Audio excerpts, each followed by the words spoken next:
But I will say that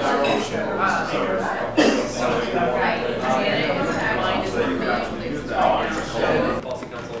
I want to welcome everyone tonight. Quick introduction to the Food Policy Council. This was a group started in 2011 with really the idea of how do we strengthen our food system in the state, really coming from an economic perspective, an environmental perspective, and a social equity perspective. And how do we ensure that those three things are kind of working together in a strong system, not that one is happening at the expense of others.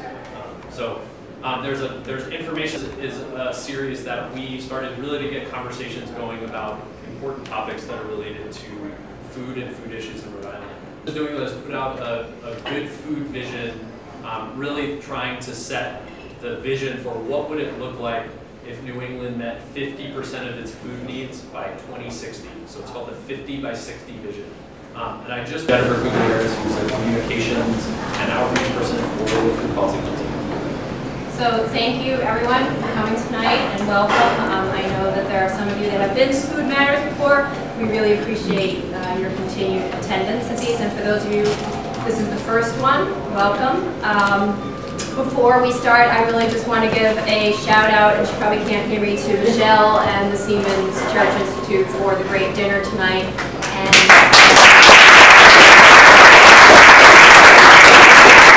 you'll see by the menu pieces on your table that the meals at Food Matters are thoughtfully thought out. We tend to try and practice what we preach, so whatever the subject is, usually the menu coordinates with that. This is the third of 4 Food Matters a year that we do. The final one will be in November. It is November 13th, and it's taking place at the new Incubator Kitchen in Warren, Hope in Maine.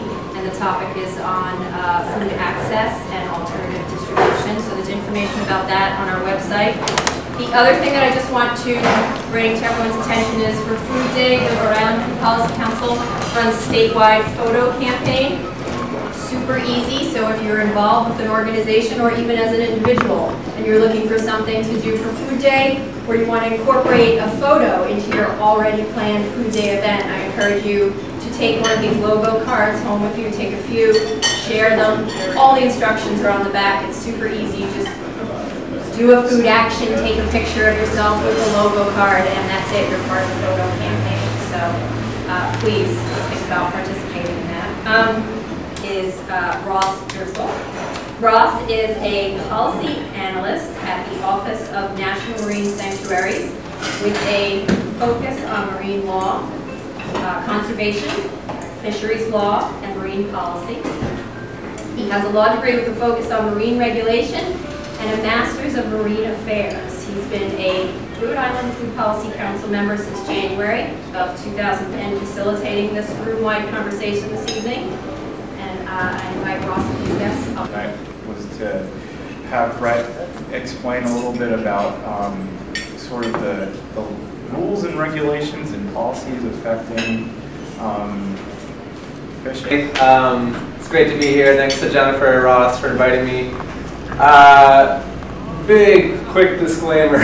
So I'm definitely not an expert in Rhode Island seafood policy and regulations, but I am from a 4th-generation fishing family. I grew up in Massachusetts, and my work right now is working with fishing communities and fishing families up and down the coast to improve our seafood system, to bring more benefit back to the actual fishermen, and to really highlight that triple bottom line that Leo had mentioned. How can we bring and increase the social value in our seafood system, the ecological value, and the economic value, the triple bottom line. The really interesting things I can remember, I was about age 13, and at that point I started really paying attention to the price, like we all did. And I remember learning that that particular summer we were getting paid around $1.50 per pound in clams. But what really struck me was that paying attention to some of our local markets and the price of soft shell clams there had actually not decreased like our price had, it had actually increased. On the market side, be going up for consumers, and yet the price to us as clammers is going down. That makes no sense to me. And as the years have gone on, like everybody, our cost of living goes up. When it comes to fishermen, the cost of fuel and ice and repairs all going up. And if your price is not matching those cost increases, then that means that your margins of profit is getting squeezed. Either can catch higher volume to maintain your profits, or you really get out. In all of the United States, out of all the seafood that we consume, does anyone have any idea how much is caught in our local waters versus how much is imported? It's 92%. Really? Of all the seafood that we eat in the United States, 92% of that is coming from outside the country. The majority, it's about 60% of the edible seafood that we harvest in the United States gets exported. My name is David Spencer. I'm here representing a small non-profit group based on the State Pier 9, Fishermen in Newport. That's the managing entity for the Newport Lobster Shack and the food trailer that we have there. Some history of how we got here. We only deal in lobster crab. It's a live product per our agreement with the state. Prior to 2010, any lobsterman in the state would buy an endorsement for his lobster license that would allow him to sell to the general public off the back of his boat. And that practice still exists in Point Judith, and it was going pretty strong in Newport for many years. Success on selling was completely dependent on how close you were to the parking lot. The closer you were, the more you sold, the farther off, the less you sold. People that were close to the parking lot had some pretty lively competition for clients that became too lively at times and became more of an embarrassment. These things got the state, who really is the landlord there, to a point to say we cannot allow this program to continue. However, we encourage you to take those endorsements of your license, put them under one roof, have, and form a co-op and do it that way. It's more equitable. You had times that people could count on, prices that people could count on. So that was a challenge that they gave us. There was no uncertain terms. We were not going to be allowed to sell off the back of our boat anymore. It was up to us to decide if we could all play together. We took the winter to hash out some details, work out an agreement with the state, and in the late spring, early summer of 2010, we opened up the Newport Lobster Shack. We built it ourselves. The state was tremendously supportive, gave us a lot of legal help, drew up a contract that certainly was creative and innovative and allowed us to do something on state land. If anybody's ever done any construction on state land, it's not a simple task. So that was how we started. And believe me, fishermen are fairly independent people to get, and we have 35 to 40 berth holders there, and by default, if you're a berth holder, you're a member of fishermen in Newport. To get them to agree on the color of the sky is one thing. To get them to agree on how we're going to run this is completely different. And to their credit, they've stuck with this.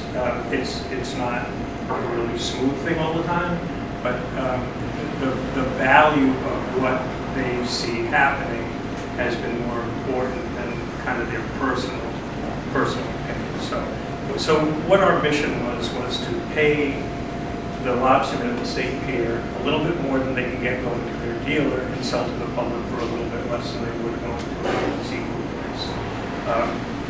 That has worked pretty well to this day. We seem to be able to average to pay the guys about $1 more a pound than they would if they went to their dealer. And that's a pretty significant market here in the 25 to 30% range. And to purchase and sell lobster, crab, and conch that's landed at the state pier. So we can guarantee every single day whatever you're buying is local. It's per our agreement with the state. We can't do anything else. And we're probably the only seafood distributor in the state that can say that. Everybody has it at times, but that's the only thing that we do. year into this, we expanded the shack, we doubled the size of it, and things have gone fairly well. We increased our sales every year. Lobster rolls, steamed lobsters, lobster biscuit, things like that. And we started to talk to the state to see if there was, if they had any appetite to let us move in that direction, and tremendously supportive. The one thing I do have to say, contrary to most state agencies, it seems DEM was more than supportive, facilitated a lot of our interactions with other state agencies, and we're behind us every step of the way. So the trailer, it's a certified kitchen that's on the state pier now, and built a structure next to it, a canopy that has 6 full-size picnic tables under it. And that's where we are. We have a late start. We opened late this summer in the trailer. Probably a good thing. We're fishermen, not in the food business. The learning curve is the steepest thing I've ever seen. So a soft opening was not only prudent but necessary. Sorry, I think the other thing I think I should bring up is some unintended consequences fallen along the way, and one of them, and I don't think anybody really realized this was happening. Again, fishermen are not gregarious with the outside world necessarily.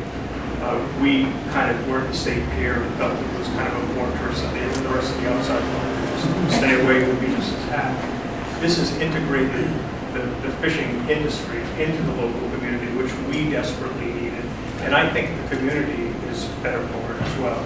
And so it's something that kind of crept up on us. It wasn't part of the plan, but it is what's happening. So that's pretty much the story of how we started and where we are today. Our community-supported agricultural programs, has this fishing industry thought of anything in a similar vein? Absolutely. We've stolen a lot of ideas from the small farmers, and I think organizationally where we come from is connecting the similar dots to the industrial food system and its impact on small family farmers around the country as being very similar to the impact to family fishermen. And so in the same respect, some of the solutions are applicable as well. Community-supported agriculture is a big one. So the quick answer is that yes, that's happening, and there's some in Rhode Island. Community-supported fishery program began in Port Clyde, Maine, with a group of fishermen that actually connected a similar story to what I told earlier. There's a group of fishermen whose price was dropping so low, and the only way for them to stay in business was to go high volume. And they looked at each other and said, look, if we all go high volume because we're getting squeezed, we will not have any more fish. We have to do something differently. And the community-supported fishery was their solution.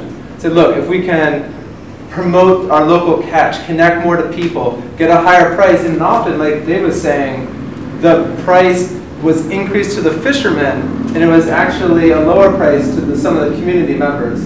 And after a year of running their community-supported fishery program, the fishermen were getting paid on average $1 a pound higher. And it made the difference for them to be able to stay in business. Here we are 6 years later, and there's over 35 community-supported fishery programs around the country. There's a handful in Canada and London. There's 3 that are popping up. The very first one is in Gloucester, Massachusetts, and that has over 1,000 members. In Rhode Island, it's happening little by little. So I trust in bringing local seafood into the buyer's range of choices. And it was small. It started out with maybe about 15 members, and I think at one point I had like 60. And we delivered every Friday to the pier, and once in a while lobsters would be on the menu, so I would buy through them, and it would be part of the delivery. It was a project, and it was something that if you're not fully involved with the commercial fishing aspect of it, it's pretty hard to turn it into something that is profitable. 5 years, the fishing industry in New England would be completely gone. And the reason that and after that I had to leave, but I was speculating that the reason for that has a great deal to do with the auction houses how they treat the boats, how they treat the fishermen, and how the boats end up having to treat their deckhands because of that treatment. Is that anywhere near an accurate assessment? Say, you know, when it comes to the pressures of seafood and the seafood value chain, Yeah. I think the squeeze always takes its toll most on the actual boots on deck. Yep. And that either means the captain or the hired crew, whatever that is. What is the auction? Just wanted to interject something. I don't think it's fair to give people the impression that the whole fishing industry is going to go away in 4 to 5 years. I mean, there's a segment of it that Right. is obviously struggling, and it's pretty much the historical. Well, I mean, segment. basically, when they were having that conversation, they were talking about big factory boats of over 150 feet. Right, but in other words, there are, the most lucrative fishery in the United States is housed in New Bedford in the scallop industry. Probably pretty much purely because they have good regulations and make common sense. They're able to sustain that fishery and the resource on a year-over-year basis. There is climate change going on, and there are some, probably that's a big reason that the cod are struggling up north. But there's winners and losers and all of that too. We have sea bass that are just exploding off our coast. Right. There's an access problem. The regulations haven't caught up with the shift in resource, so access to that harvest isn't there. We have a Jonah crab population that is just going nuts and is helping a struggling lobster fishery down this way stay viable and actually have some hope. The squid and butterfish fishery in Rhode Island is doing tremendous. So there are glimmers of hope. I wasn't comfortable leaving the thought in your minds that the fishery, the whole fishing industry is going down. Well, just want to thank Ross, Brett, and Dave for being here tonight.